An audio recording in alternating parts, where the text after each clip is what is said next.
ụlọ ikpe elu akagbuola ikpe ndị Ala Igbo Development Foundation kpọpụrụ ndị Nigeria n'obodo Enugu. Ya bụ akwụkwọ ahụ ndị Ala Igbo Development Foundation gbara ndị Nigeria gbasara egwu eke nke ndị agha Nigeria bịara gbaa n'ala Igbo. Ya bụ egwu eke nke ndị Nigeria bịara gbaa n'ala Igbo nke ha mechara kpọọ Python Dance. Ụlọ ikpe elu nke nọ n'Enugu kagburu ikpe a, mana Ala Igbo Development Foundation ekwuola wee sio na ha ga-aga wee kpee na ojughị ha afọ n'ụlọ ikpe ọzọ. Ya bụ na ha ga-ejekwa gbaa akwụkwọ a ka eyomia ya anya maka na ọ tụ ha n'anya dịka ha si kwuo na ha kpọrọ ndị Nigeria ikpe, mana ndị Nigeria abịaghị zara ọnụ ha ma ọlị. Ha wee sio na ha anụbeghị ma fụkwa ebe ụdị a mere. Ebe ị ga-akpọ mmadụ ikpe, onye ahụ agaghị abịa zara ọnụ ya, emesịa akagbukwa ya ikpe, agaghị akpọ ndị akpọrọ ikpe jụọ ha ihe mere ha ji abịa zara ọnụ ha. Mana egbughị oge ka anyị fụ ma gekwa ihe ndị Ala Igbo Development Foundation kwuru gbasara ikpe a. N'egbughị oge ka anyị fụ ma nụkwa ihe ndị ọkaiwu nke ndị Ala Igbo Development Foundation kwuru gbasara ikpe a. Ngwa ka anyị kirenu ka ihe niile a si mee nakwa ihe ndị Ala Igbo Development Foundation kwuru gbasara ikpe a ha kpọpụrụ ndị Nigeria nke ha ji wee kwuo na o wutere ha otu ndị agha Nigeria ji wee bịa gbaa egwu eke n'ala Igbo nke ha mesịrị wee kpọọ Python Dance. Ngwa ka anyị kirenu ka ndị Ala Igbo nakwa ndị ọkaiwu ha ji wee kwuo okwu gbasara otu esi kagbuo ikpe a. Lekwanụ ka o si mee. Ndewo. Biko anyị chọrọ ịmata onye bụ na ihe ị ga-ekwu gbasara ikpe a ndị Ala Igbo Development Foundation akwụkwọ ha gbara ndị Nigeria gbasara egwu eke ya bụ Python Dance nke ha gbaa na ndị agha bịa gbaa na Nigeria. Ekpe n'ikpe ụlọ ikpe tụfuziri okwu a. Biko kọwara anyị onye bụ na ka obi dị gị na ka esi fụ ya. Aha m bụ Aloy Ejemakor. Awụ m onye Ala Igbo. Mụ abụ ofu onye n'ọtụtụ ọkaikpe ndị Ala Igbo Development Foundation ji wee bịa kọọtụ tata. Ihe a ikpere taa wụ ikpe akwụkwọ anyị gbara n'afọ gara aga, afọ 2017. Anyị abịagokwanụ kemgbe anyị gbara akwụkwọ a ọkwanụ so anyị nwa na-abịa. Gọọmenti Nigeria anyị gbara akwụkwọ eji ekeje savụ ọha, sherif ji ekeje savụ ọha ka esi savụ nọmali ka esi enye mmadụ akwụkwọ na-agbara ya akwụkwọ. O nwere isi anyị bịachikwa na kọtụ bịakwa gbaa obere akwụkwọ nke a na-akpọ motion ka e wee savụ ọha by alternative means, ya ka e wee si ụzọ ọzọ wee gwa ha na-agbara ha akwụkwọ. Ụzọ ọzọ ahụ bụ newspaper. wee spend ego niile ego spend ọ chụkwa 1 million ọsọ wee publish ihe a nwa na newspaper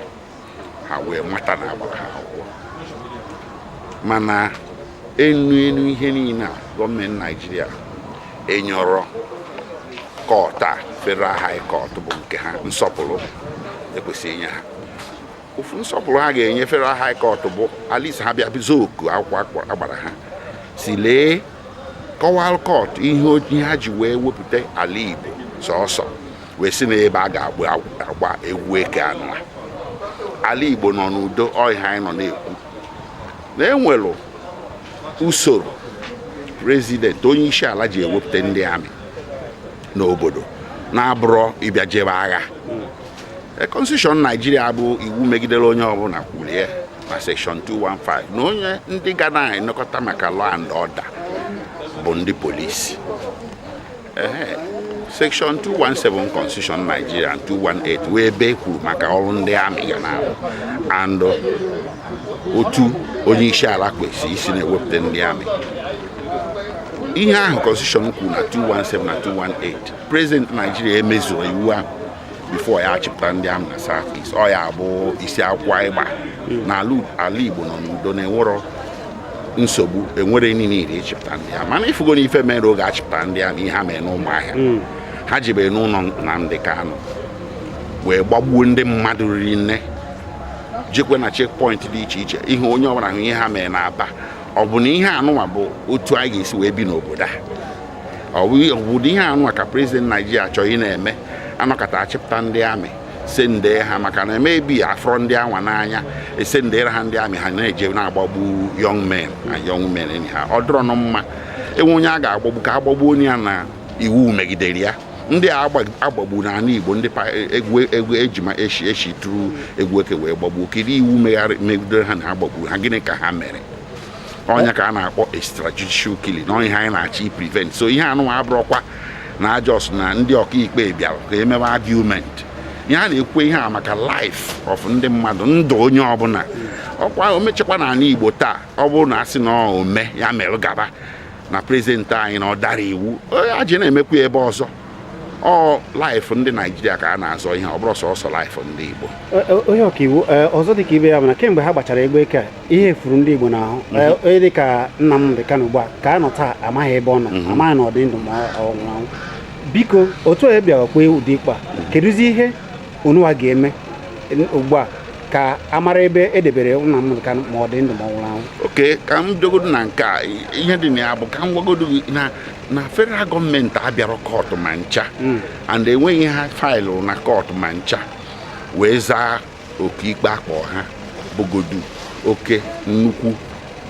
nsọpụrụ ha kwesịrị inye kọtụ ka ha enyeghị kọtụ so kọtụ a kwesịrị ịma ha ikpe just on that basis kwele ihe anyị kwuru na nke ọzọ ị na-ajụ m bụ anyị adọrọ happy obi adọrọ anyị mma otu kọtụ a si wee kpee ikpe so anyị na-eje kọtụ nke kalị nke a na-akpọ appeal court mana makwa amana na appeal court ya ama ebu n'uche na appeal court ekpego ụdị ikpe a before and onye ji ụdị ikpe a wee ga kọtụ bụ Buhari oge ọ bụrụ president against Obasanjo and o wini kọtụ wee kwuo sị na anọkọta nnọọ chịrị ndị amị chịpụta ndị civilian na ọ bụrụ ome na ọ bụrụ ihe constitution kwuru Buhari wini na nke ahụ ofu Buhari ahụ onye bịa daa iwu ahụ o ji wee maka ya wee kpọfụ Obasanjo mgbe Obasanjo bụ president then ịbịa na nke Nnamdị Kanụ ekwesị otu ọ bụ na Nnamdị Kanụ nọ na criminal court already emeli arrest ọ nọ na detention for almost 2 years emegide gbagide egwu nwa mmụọ enyi bel asị na ama release emegidezie release nwa amadi jee na be village aje n'ọrụ wee na-eche ụbọchị ọzọ ọ ga-eche court wee were egwu eke jebe ebe anwa wee jikwe mee otu a aka eche ka Federal High Court ji ikpe na Abuja kpezuo onye ikpe ọ bụ na amara ya ikpe asị na amara ya ikpe na nke a ka amara ya ikpe ọ nọ na bail harapụ bail ọ nọ na ya and onye nọ na bail nọ under protection of the court ha wee jebe gbuo egwu eke ebe anwa ihe agbapụtara ya na-abụ enwezi onye ma ife mere ya so ekwesịrị ịjụ ajụjụ ọ bụrụ sọsọ court ga na-ajụ ajụjụ mana ebe ọ bụ na ikpe nọ na court na Abuja kọtụ ahụ kwesịkwa ị na-ajụ ajụjụ na-asị kedu ihe mere ha na-ajụkwa ndị obodo a na-ajụ ndị Igbo na-ajụ ndị Naijiria na-ajụ ọ dịrọ mma onye ọkaiwu ihe na-ewute ndị Igbo karịsịa bụ na Nnamdị Kanụ na ndị otu ya ha ejiri egbe ha ejiri mma ha egbere nke a na-eji mana ndị Boko Haram na ndị na-egbu ndị mmadụ na ndị Fulani herdsmen ndị na-eche efi na-egbuchasị ndị mmadụ akpọ ha nọ ndị ọgba aghara ejighị gbara ha egbe ekworo mere ihe ndị ọzọ ndị eji eji bụ ndị Boko Haram ha na-ahapụ ha na-enyekwa ha ma ego na ha na ha na-akpa nke a o gosiri n'ezie na ihe ndị ọzọ na-ekwu ndị Igbo na-ekwu na afọ ndị Igbo n'anya na ha na-emegide ndị Igbo otu m ga-esi ewepụ uto onye a bụ kemgbe 1999 enwee return to democracy enwero ndị Igbo enyere Obasanjo nsogbu enwero ndị Igbo bi niile na-ekwusi ike si na chọrọ Biafra a na-ekwubie mbụ na okpuru ndị masọb mana oge Obasanjo batara n'ọchịchị obodo jụkwala oyi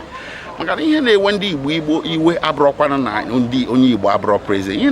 ihe nchọpụta na-ewe ndị Igbo iwe bụ onye ọbụla na-abụ president of Nigeria ya mee nwe Okeke ka o si wee mee nwe Okafọ imezie Igbo mma enwere onye ga-achọ ijebele onwe ya imeziri Igbo mma onye ọbụla jebele n'onwe ya nụnụ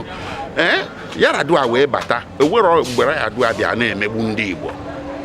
ịnụrụ maka IPOB Jonathan wee bata Jonathan emegburu ndị Igbo ịnụrụ maka IPOB kedu ife menụ kemgbe Buhari ji wee bata anụwa maka IPOB. Enwere ihe mere edeji wee bee nwee nwatakịrị na-ebe akwa ebe ọ na-atụ aka nne ya nọ ya. Ọ bụrụ na a kpọrọ Buhari asị, ihe na-emenụ bụ na ọ mara achị ọchịchị gbugo ndị Naijiria na nke ndị Igbo, afụfụ ndị Igbo na-ata na arụ Buhari erikazi. M ga-ekwu ya, ọ dọrọ mma ya emezini otu a sị na anyị ncha bụ Naijiria, ama mbụ ndị ga-abụ Naijiria karịa ndị ọzọ. Ihe ndị Igbo na-ekwu, ọ bụ na anyị abụ Naijiria ka anyị bụrụ anyị ncha bụ Naijiria zuru oke, emerụ nwoke eke emerụ nwoke afọ. Arụ dị onye ọbụla mma, Igbo ama nwa gị isi. Ndị Igbo alaikro violence, mana ịbịa na nke a na-ekwu na herdsmen Boko Haram, ngwa na-enye anụnụ ihe ndị ọ na-emetụtakwa bụ ndị ugwu, at least ndị etiti like Benue na Plateau, Nasarawa na Taraba. Ihe niile Igbo ada alaik onye a na-emewu okwene ka ha ji amanye ọnụ. Ha emegokwa mana nke ahụ emego ọzọ emena, ọdọkwa m ka ọ emekwa ọzọ n'ala Igbo. Dọkwa ihe anyị na-ekwu, onye ọbụla welu violence nke ya wee jebe. Ọ dọrọ mma ka federal gọọmenti si wee rapụ headsmen up to this point. Ha wee na-akpa alụfa na-akpa, arapụ Boko Haram na-akpa alụfa na-akpa, arapụ ndị ha nwa ekwesịrị ijisi ike na-emebi obodo na-agbagbu mmadụ wee bịara n'Igbo na-agba egwu eke ebe udo dị. Ọ dọrọ mma. Chineke gozie gị. Daalụ.